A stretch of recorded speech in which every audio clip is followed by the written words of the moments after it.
Hey everyone, it's Cliff from Extreme Bottle Hunters 369. Today's video is going to be a little bit about some of the bottles that I found over the last 30 days. I actually got some downtime during the week to start cleaning, and it has been a job. And I didn't realize that I'd found so many, but I just kind of want to share some of them with you. So y'all check this video out. And thanks for watching, and like and subscribe to all my videos. I really do appreciate the people that have already, and I've got a lot of great stuff coming up this summer. So here, without further ado, I'm gonna get right into the bottles. All right, everybody, here is the bottles that I have found that I have not yet cleaned. We have a milk bottle right here. We've got a few sodas, whiskey bottle. There's some Hobble Skirt Coca-Colas, some ACL bottles right here that I haven't cleaned, a couple medicine bottles, got some perfume bottles, I think, insulator right there that dates in the 1890s, and you know, these are just the ones I haven't got to yet. I'm gonna take you inside here in a minute. I've got the table set up with the bottles that I have found this month, and I'm projecting to find a lot this year. So let's just get right on into the ones that have been cleaned. All right, everybody, here's the bottles that I have cleaned so far this year.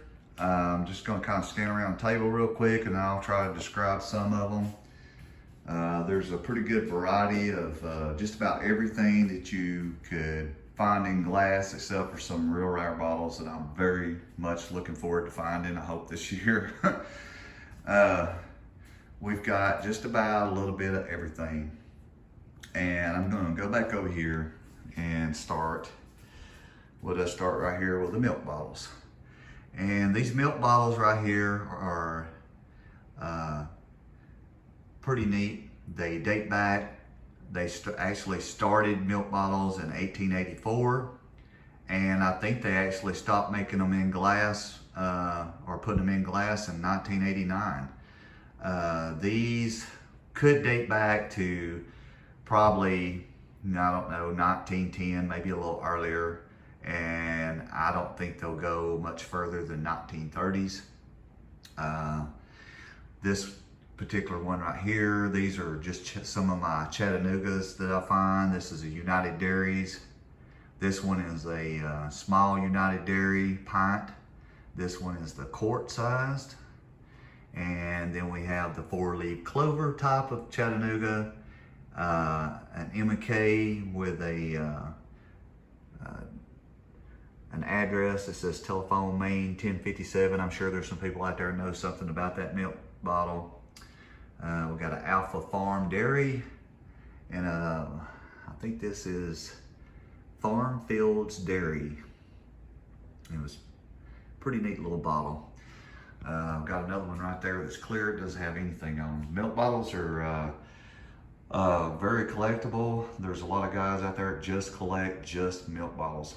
And you know, those are the guys that'll probably end up with some of these. I don't keep all of them. I trade them off or take them to bottle shows and sell them. I don't sell all my bottles. I keep some of the ones I want to keep, and that's how a lot of people do it. These right here, these are some types of whiskey flask. They're just clear with no names on them. They made some with town names. There's all types of them out there. That's just some that I've found so far. Here's a couple really nice jugs that I found this year. I had a couple people tell me, you know, that I need to try to look up, like this one right here, that you can actually look up the state where it was made, or try to find somebody that made the jug, which is pretty neat. Just to date them. You know, I don't know much about the value of them yet. I'm sure I'm gonna find out at the next bottle show I'll go to. Here's another one that I found. It's got a little bit of damage to it. You'll notice this one's missing the handle right here, and so is this one. And they come off a lot. especially when they're in the water, because you know it just does something to them. It's not like being buried in the ground. I'm sure a lot that are found in the ground lose the handles on them. You know, people make the mistake of trying to pick them up by the handles, and they break very easily. They weren't made to be picked up by the handle. They're just for looks. So this one right here was completely buried when I dug it. That's why it's so pretty. Most of the ones, you know, you'll see like this one right here's got a darker side to it. That's because part of it was partially buried. And I actually had that on video. You can see me fanning it out. It was laying up on the bottom, but some of it was sticking up and some of it was buried. And it just makes a different color. This bottle right here, or this jar, it's a Horlicks malted milk jar. I haven't researched it yet. I think I've seen one sell on eBay for probably 10 or 15 bucks. They're not super duper rare, but it's just a huge gallon jug to be finding where I found it at. It was just unbelievable that it even survived. It's crazy how some of these get damaged or broken completely in half from rolling down the river or in the water system that's moving. And most of these came out of a moving water system. I'll just go ahead and tell you, a lot of them came out of the Tennessee River. And they're, you know, for what they've been through over 130 plus years, most of them, it's amazing that they're intact. Okay, so we got the milks and the jugs. We go back over there. There's a few beer bottles that might date 1870s and up. You know, $10, $15 on those things. You know, it just depends on the person that wants to buy them. This is a wine bottle right here, the green one, the olive green one. It's you know, pretty nice shape. Got an amber medicine bottle, I think. And that was in one of my videos where I dug it. This one right here is a Payne's, let's see here, celery compound bottle. Really pretty. Really nice bottle for a display piece to put in a collection. A lot of people collect, like I said, different things. There's just all types of glass out there, guys. I mean, they're beautiful. And that's one reason why I got attached to them. Let's go back over here to the inkwells. Got a few little inkwell bottles, and you know, back in the day, they used to keep ink in there and write with a quill pen. And this is the little containers that held them. And there's different kinds, and I found some, and I think this one right here is dated 1883. Somewhere on it is faint, it's hard to see, but I found some just like this. They're either dated on the bottom or on the side. Different manufacturers of ink bottles. It's just, there's so many out there, and they date pre-Civil War. I mean, you know, not these, but a lot of them do. I found some in Civil War fire pits that were actually pre-Civil War. They're pretty nice. You know, those would be paneled, and these are not paneled bottles. And I don't know if a lot of you know what that means. There's a cracked one, but I don't have one sitting here. But these are slick on the bottom. And a paneled bottle has a panel scar, and it has a piece of little round circle or something on it where they broke it off.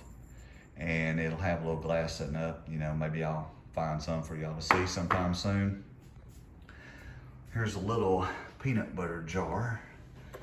It's a little jumbo peanut butter. You know, I'm sure there's some people out there that seen some of those, or actually have some.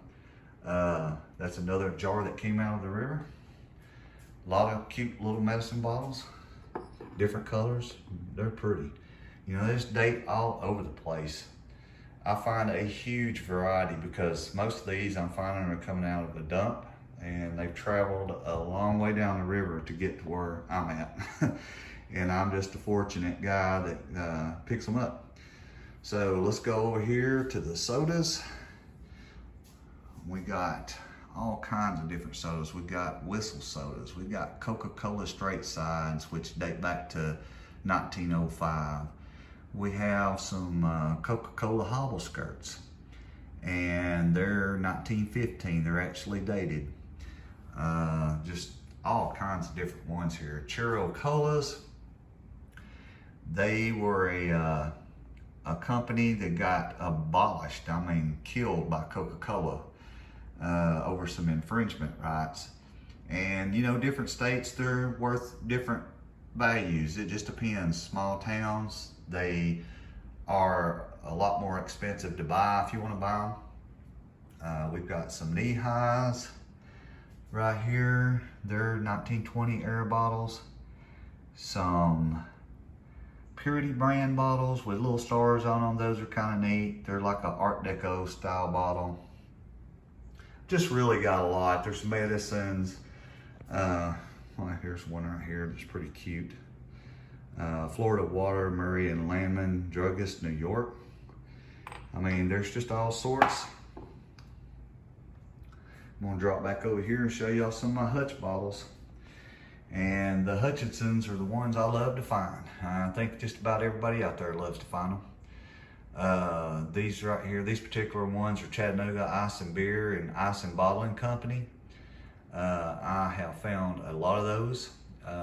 This one is like a torpedo bottle. I had a guy tell me that they called them drunkard bottles because you couldn't set them down to have a rounded bottom. I'm not sure if that's the case on them, but you know, that's a possibility. This soda bottle right here I just found in my last video. This is Boucher Bottling Works, New Decatur, Alabama. It's pretty rare to find New Decatur bottles because it was a very small town and it doesn't exist anymore. It's Decatur, Alabama, not New Decatur. I think this one right here is a Reefs bottle, another soda company. Just so many different ones. It's just amazing. And I just wanted to share some of these with y'all. Just kind of show you where I'm at this year on bottles. And I don't want to bore you to death with talking about them, but I hope y'all enjoyed this video, and I hope you keep watching my videos. Like and subscribe, and we'll continue to find some. And I really appreciate everybody watching.